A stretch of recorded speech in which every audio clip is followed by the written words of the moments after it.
개장전 성공 전략입니다. 뭐가 달라도 다르겠죠. 함정남 차장님 모셨습니다. 어서 오세요, 차장님. 안녕하세요. 안녕하십니까. 네. 항상 금요일 이제 개장 전에 한 주 마무리하는 전략 차장님과 저희가 살펴야 좀 마음이 편안해지는데요. 지금 현재 시장 어떻게 판단하시는지 분명 그 전보다는 조금 나아진 상황인데 약간 매크로가 조금 불편하긴 하지만 그래도 시장이 치고 나가지 못합니다. 역시나 삼성전자의 불안이 좀 있는 거겠죠. 이제는 나쁘다라고 할 수 있는 것은 삼성전자가 다 이제 책임을 떠안고 있지 않습니까?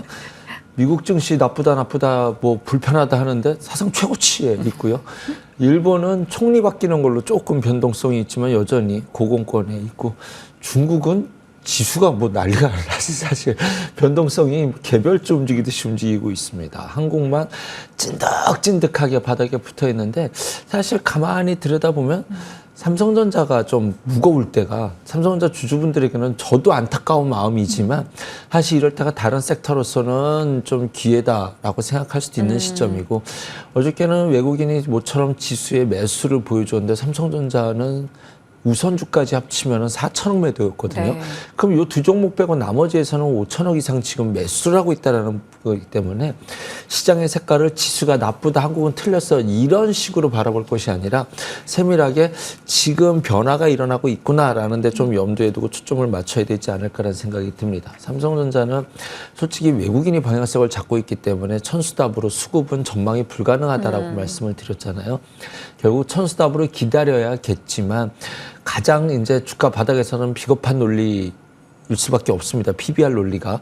하지만 시간이 지나면 또 그게 맞거든요. 뚜렷하게 뭐 지금 당장 좋아지지 않는 데서 올라가야지 좋은 이유를 갖다 붙일 수밖에 없는데, 시간이 지나면 맞더라. 지금 에스티메이트 예상치를 땡겨온 PBR로서는 1배 이하다. 그리고 현재 PBR로는 1.1배라고 한다면 과거 아주 장기간 롱텀으로 봤었을 때 이 자리는 늘 바닥권이었고 여기는 이제 부딪히며 올라왔었던 PBR 영역인데, 이번이 이것을 깨고 내려갈 상황인가에 대해서는 조금 의구심이 있지 않나라는 생각이 듭니다. 그래서 요거는 좀 기다려 봐야겠지만 어쨌든 시장 자체는 긍정적인 뷰로 봐야 되지 않을까라는 생각을 기본 전제로 보고 있습니다. 네. 그러면 국내를 둘러싸고 있는 이슈 등을 좀 하나씩 살펴보겠습니다. 우리가 휴장하고 있을 때 들려왔던 소식 중 하나가 한국의 세계국채지수 편입 이슈였어요. 이것이 내년 11월부터 이제 진행되는 것이라고는 해도 분명히 이제 MSCI 편입에 대한 기대도 좀 자극할 수 있고 긍정의 요소를 기대했는데 이게 시장에는 좀 어떤 영향을 미칠까요? 한국만의 개별 호재 기대감, 그 중에 이제 밸류업과 금투세 폐지와 이제 세계 국채지수 편입, 한국만의 개별로서 수혜를 볼 수 있는 기대되는 세 가지 기대감 중에 하나 큰 관문을 넘어섰습니다. 네. 세 번의 낙방 끝에 네 번째 드디어 우리가 편입이 됐고, 11월이라고 하면은 시간이 아직 먼 얘기 같지만 내년에는 이것을 토대로 내년부터 한 80조 정도 가량 되는 80조 언더 오버 언더 요 사이에 금액이 채권 시장으로 유입이 될 것이다라는 전망이 있습니다. 어떤 효과를 만들어지게 되냐면 11월을 한다 하더라도 그 전에 외국인이 매도 포지션 잡기는 어려울 것 같습니다. 채권 시장에서 외국인이 채권을 매수하게 되면 채권 가격이 상향 안정화가 되겠죠. 조금 윗방향으로 올라갈 수 있는 그림이 그려진다고 했을 때, 그러면 채권 수익률이, 채권 금리가 떨어지게 될 것이고, 그것은 시장 금리를 하향 안정화시키게 됩니다. 그렇게 됐었을 때 기업 입장에서는 자금 조달이 용이해진다는 점이 지금 글로벌 시장 금리의 하향 기조에 맞물려서 한국 시장에서도 조금 더 매력적으로 보일 수 있는 환경이 만들어지지 않았나라는 생각이 들고, 네. 좀 나중에 돼서 해석될 이야기겠지만 채권 이자가 떨어진다. 경기는 재정 투자를 해서 화랑을 불을 지피려고 하는데 채권 수익률은 조금씩 떨어지는 방향으로 간다면 이제 아무래도 나중에는 그레이트 로테이션이라는 엄청난 기대감을 지금은 그걸 논할 시점은 아닙니다만 어쨌든 주식 투자의 수익률이 조금 더 유리할 수 있다라는 기저 베이스를 깔 수 있을 것 같고요. 사실 세 번째 이슈가 중요합니다. 중국이 자국 통화 약세를 했었을 때 지금은 과거와 같은 중국 위안화 동조화 현상이 나타나지는 않지만 어쨌든 아시아권 통화가 위안화가 약세가 됐었을 때 원화 약세 동조화 현상이 우려가 이제는 우리나라 자체적인 이슈로 거기에 대해서는 리스크도 조금 완화될 수 있다는 점까지 합쳐졌었을 때 지금 당장 속도면에서 빠르진 않지만 내년 시장을 이것을 토대로서도 안정적인 원화와 환율과 여기에 따른 글로벌 저금리 기조에서 한국 시장이 매력을 느리지만 뚜렷하게 보일 수 있는 큰 하나의 호재가 등장하지 않았나 생각해 봅니다. 네, 좋습니다. 어떤 의미였는지 명확하게 한 분야별로 밝혀주셨고요. 또 하나가 오늘 장에 초점을 맞췄을 때는 테슬라 로보택시 일정이 있거든요. 네. 요거 관련해서는 함 차장님은 어떤 시각이신지 궁금해요. 약간 2인용 둘만 타는 차야? 라고 해가지고 이제 됐죠. 오늘 가장 재밌는 게 이제 이 11시부터 이제 다 전 국민이 유튜브 보지 않을까 네. 실시간으로 이제 번역 방송들이 많으니까요. 세론 뉴스는 아닐 것 같습니다. 그리고 이것이 이제 테슬라라는 것은 지금 2차 전지와 자율주행인데 자율주행 쪽에 좀 이제 좀 더 부각이 될 수 있는 두드러진 뉴스일 텐데 이것과 관련돼서 일단은 우리나라 종목으로만 본다면 일단은 조정도 좀 줬어요. 지금 2, 3일 동안 좀 조정을 맞아요. 줬거든요. 그래서 오히려 뉴스에 좀 자극적으로 반영이 될 수 있지 않을까. 로봇택시를 기업체가 사서 투자를 하는 그림이 되는 거잖아요. 일반인이 사는 것이 아니라서 충분히 좀 한번 이 뉴스를 통해서 한번 시장에 자극받을 수 있는 오히려 앞선 2, 3일간의 조정이 좀 더 매력적이었다라고 생각이 들어서 뭐 결과를 봐야지 알겠지만 오히려 지금은 좀 기회다라는 관점으로 종목을 본다면 퓨런티어, 슈어소프트테크, 스마트레이더 시스템즈, 넥스트칩, 모바일 어플라이언스, 모트렉스 뭐 이런 종목들은 오늘 좀 예의주시해볼 만한 날이 되지 않을까 생각해 봅니다. 네. 기존에 이제 자율주행 관련해서 눈여겨볼 수 있는 종목들에 대한 언급들을 주셨었고 오늘 장중에 이런 이벤트에서 이들이 어떻게 흘러가는지 지켜보면서 대응하겠습니다.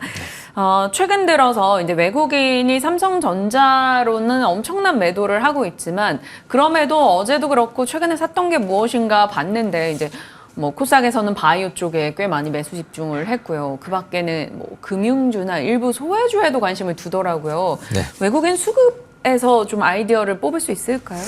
글쎄요, 뭐 말씀을 드려도 개인 투자자들이 딱 손이 안 가는 섹터가 금융주, 은행주거든요. 그래서 왜 그럴까요? 지금은 그게 이제 수익률이 낮다라는 이미지 때문에 여기서 지금 내 거 관리할 것도 많은데 은행주를 사서 얼마를 먹냐 뭐 이런 느낌인데 실제로 은행주는 금리 인하 사이클에서 좀 수혜를 볼 수 있는 부분이기도 합니다. 왜냐하면 고금리에서는 대출 시장이 완전히 숨통이 목이 조여 있다가 이제부터 다시 좀 완화될 수 있다라는 기대감. 오늘 금통위의 금리 발표인데 금리를 우리나라가 인하를 한다면 또 하나의 소소한 호재가 될 수 있지 않을까라는 생각이 듭니다. 그것과 관련돼서 지금 시장이 삼성전자 매도하는 동안 그동안은 삼성바이오로직스 매수하면서 바이오 섹터는 지금 꾸준히 별개로 들어오고 있고 또 하나 눈에 띄는 섹터는 뭐 간헐적으로 여기저기서 매수가 들어오고 있는데 지금 의미 있는 것은 좀 금융주들에게는 좀 눈에 띄게 수급이 들어오고 있지 않나. 마음에 들지는 않는 아직까지의 진행이지만 결국은 밸류 프로그램 ETF라고 했었을 때 우선적으로 또 외국인이 삼성전자는 패지만 한국 시장에 일단 패시브적인 자금이라도 들어올 때 우선적으로 들어올 수 있는 것이 금리 인하 사이클에서는 또 은행주이기 때문에 과거에는 은행, 증권, 건설이었는데 아직 건설은 조금 뒷전에 있지 않습니까? 그랬을 때 지금 이 자리가 뭐 외국인이 매수하는 것이 무리한 해석은 아니라고 저는 판단이 듭니다. 네. 저희 유튜브 채팅창에 이제 참여해주신 시청자분들의 수준도 굉장히 높은데 개미들이 큰 손실을 한꺼번에 많이 하려고 하니 금융주에 손을 안 대는 게 아니냐 뭐 이런 네, 시각도 있고요. 맞습니다. 최근 대출 규모가 역대급인데 라는 얘기도 해주고 계십니다. 이제 밸류업 뭐 주주 환원 얘기를 살짝 해주시니까 문득 생각난 게 어제 네이버입니다. 어제 하이닉스 다음으로 외국인이 많이 샀던 게 네이버이거든요. 네이버도 이제 어제는 자사주 매입 소각 관련한 뉴스에 좀 네. 반응을 한 걸로 보이죠. 네, 9월 30일에 발표를 했었죠. 4천억 가량에. 그리고 나서 주가가 좀 너무 힘없이 빠지는 것이 아닌가. 자사주 4천억 규모의 매입하고 소각하겠다. 틀림없이 호재죠. 올해 말까지인데 실제로 기업이 자사주 매입하는 기간 동안 주가가 잘 못 가요. 주가를 땡겨 올리면서 사는 것이 아니거든요. 과거 셀트리온과 삼성전자를 보시면 아시겠지만 자사주 매입 소각 기간에는 잘 주가가 오르지는 않지만 어쨌든 이 기간 땐 또 하방 경직성으로 하방은 다져주긴 하거든요. 그런데 지금 네이버는 자체적으로 조금 이익에 대한 개선이 증권가 리포트들이 좀 뚜렷하게 보일 것으로 예상된다라는 긍정적인 리포트들이 나오고 있고 이미 주가는 최바닥권에 있다라는 점을 두루두루 이렇게 묶어서 살펴본다라고 한다면 시간의 문제는 조금 있겠지만 저 위에 계신 분들이 지금 이 자리에서 단가를 낮추는 전략은 충분히 가능하다는 생각이 들고 참 PBR을 보고 좀 놀랐습니다. 이 플랫폼 기업이 PBR 1배 수준에 있다는 것은 가격 논리 앞으로 성장이 이걸 떠나서 이게 제조업이는 1배는 있을 수 있지만 플랫폼 기업이 1배라는 것은 가격 면에서 걱정할 자리는 좀 아니라고 생각이 듭니다. 시간 싸움일 텐데 실제로 시간 싸움이라면 18만 원이 딱 강력한 저항대니까 강한 돌파 이후 조정이 가장 이상적인 시나리오인데 지금 당장 그런 일이 일어날 것입니다. 이런 시나리오보다는 지금 여기서 시간 타이밍은 못하겠지만 지금은 싼 자리다라는 것을 논리로 접근하는 것은 저는 충분히 공감이 됩니다. 네.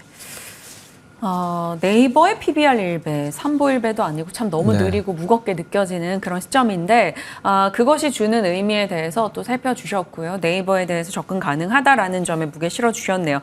자, 바이오로 오늘 주목할 섹터 골라주셨습니다. 사실 여기까지만 보면 지금 함 차장님 바이오 얘기하는 걸로 착각하실 수도 있겠지만 상반기부터 함 차장님은 지속적으로 바이오 특집을 꾸준하게 해주셨어요. 이제 그 성과들이 다 속속 거둬들여집니다. 어제 리가캠까지 한올바이오파마까지 전달이 됐는데 주요 종목들 전략 주시고 HLB 추가 코멘트 부탁드립니다. 네, HLB도 말씀드려야죠. 지난주 금요일 날 이제 금투세 이슈가 발표되는 날이었기 때문에 바이오를 공략 섹터로 말씀을 드렸었고 월요일 장 마감에는 제가 종목 소개를 쭉 해드리는데 한올바이오파마, ABL, 에이프릴바이오를 소개해드렸었습니다. 타이밍이 괜찮았던 것 같아요. 이제 지금 한국 시장에서 지금 이 자리에서 반도체를 팔고 바이오를 사시라 이렇게 대응할 수 있는 시장은 아닐 것 같습니다만 내가 지금 여유 자금이 있어서 바이오 진짜 좀 포트에 있어야 될 것 같은데 라고 한다면 어떤 종목을 보셔야 되는가라는 2군 종목들이 이제 월요일 날 소개했었던 종목들이고 그 다음에 좀 시야를 확대한다라고 한다면 지아이노베이션 지금 일단 1군 종목이 뭔지를 아셔야 돼요. 알테오젠, 리가캠바이오, 유한양행, 오스코텍, 보로노이 이런 종목들이 1군 진영입니다. 대장. 그 다음 라인이 한올바이오파마, ABL, 에이프릴바이오 이런 종목들이 있을 것이고 이제 그 다음 라인이 지아이노베이션 그다음에 큐로셀이라는 종목이 있는데 앞에 종목은 이제 플랫폼 종목들이거든요. 한국 시장에 딱 적합화되어 있는 것이 플랫폼인데 이제 오늘은 좀 색다르게 큐로셀이라는 종목 좀 이렇게 눈치를 가네요. 보면서 기다리고 있는 종목이지 않나라는 생각이 듭니다. 카티 치료제인데요. 지금 임상 2상까지 결과 내용을 봤었을 때 위약과 대비해서도 확실한 효능이 있을 뿐만이 아니라 경쟁사 약 대비해서도 뛰어난 효능을 보이고 있거든요. 자체적인 뉴스로서는 우리나라 안에서의 국내 시장 상업화를 진행 중에 있고요. 올 8월에는 첨단 바이오 의약품 신속 처리 대상이 지정돼서 임상 3상이 면제돼 있어가지고 속도가 지금 빠르게 진행되고 있거든요. 근데 속도가 진행되는 것 대비 주가만 좀 무거워서 뉴스를 기다리고 있는 흐름이지 않을까라는 생각이 드는데 그런 종목 중에 하나가 한올바이오파마였는데 어저께 좀 돌파 시그널이 좀 나왔죠, 캔들이. 그래서 그 다음 종목으로서 시야를 넓힌다라고 한다면 지아이노베이션, D&D 파마텍, D&D 파마텍과 인벤티지랩은 이제 비만 치료제고 또 하나 이제 그 외에 이제 처음 말씀드린 것은 큐로셀 카트 치료제도 같이 함께 범주에 놓고 보시자고 말씀드리도록 하겠습니다. HLB요. HLB 말씀드려야죠. 이것이 이제 클래스 2로 들어갔다는 뉴스로 시간에서 일제히 하한가 갔습니다. 뉴스가 나왔어도 하한가 가려고 했었나 보다라는 느낌도 드는데 이것이 이제 검증을 하겠다라는 것이 클래스 1이면 2달 안에 발표하는 거고 클래스 2가 되면은 6개월이거든요. 그 6개월 된다라는 것이 안 된다라는 것이 아닌데 시간만 이제 차이가 있는 건데 이게 하한가 갈 뉴스인가? 라고 한다라고 한다면 지난번에 HLB가 급락 나왔을 때도 그런 말씀 드렸거든요. 이번에 그냥 동일하게 이번에 하락 브레이크 잡히면 HLB 없었던 분들 매수 기회로 저는 대응할 수 있다라고 생각이 듭니다. 이번에 쭉 빠졌다가 아마 그러면 이제 내년 3월일 테니까 올 연말부터는 다시 올라가는 그림이 그려질 테니 뭐 들고 계신 분들에게는 이미 맞은 거 뭐 어쩔 수 없는 영역일 것이고 하지만 그렇지 않다라고 한다면 못 들어가신 분들은 오히려 이번에 하락에서 하락 브레이크 걸리는 타이밍은 매수를 진입할 수 있는 기회가 주어지는 이건 악재가 아니죠. 시간 뭐 2달이 6개월 차이 난 건데 뭐 충분히 뭐 대응할 수 있을 만한 뉴스라고 생각이 듭니다. 좋은 친구 함정남 차장님 공포에 떨고 있을 때 다독여 주시네요. 맞은 거 어쩔 수 없는 거고 지난번처럼 대응을 해본다면 좋은 매수 기회가 될 수 있을 것이다 라고 얘기해 주셨습니다. 자, 함정남 차장님과 전략 챙겼습니다. 고맙습니다.